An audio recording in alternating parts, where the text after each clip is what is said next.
ఇవాల్టి ముఖ్యాంశాలు. సీఎం జగన్ పై వైఎస్ షర్మిల సంచలన వ్యాఖ్యలు. జగన్ సీఎం అయ్యాక ప్రత్యేక హోదాను మర్చిపోయారని విమర్శ. ప్రత్యేక హోదా ఎంత ముఖ్యమో సీఎంకు తెలియదా అంటూ ప్రశ్నించిన వైఎస్ షర్మిల, మన బిడ్డల భవిష్యత్తుపై జగన్ ఆలోచించట్లేదని విమర్శ.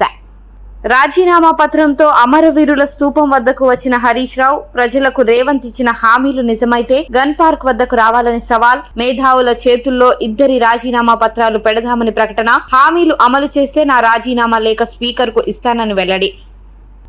ఆగస్టు 15లోగా రైతు రుణమాఫీ చేస్తాం సీఎం రేవంత్. హరీష్, నీ సవాల్ను ఖచ్చితంగా స్వీకరిస్తున్నానని వెల్లడి. 15 ఆగస్టులోగా 2 లక్షల రైతు రుణమాఫీ చేసి తీరుతాం. హరీష్ రావు రాజీనామా రెడీగా పెట్టుకోమని ప్రకటన.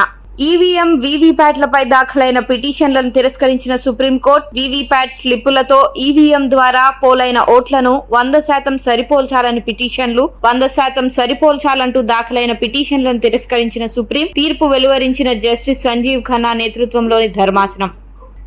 ఆగస్టులో రుణమాఫీ చేస్తామని మంత్రుల ప్రకటన. రాజీనామా పేరుతో హరీష్ రావు డ్రామాలు చేస్తున్నాడని మంత్రులు కోమటిరెడ్డి, పొన్నం ఫైర్. ఇప్పటికే 5 గ్యారంటీలు అమలు చేశామని, ఆగస్టు 15న రుణమాఫీ చేస్తామని రేవంత్ ప్రకటించారని వెల్లడి.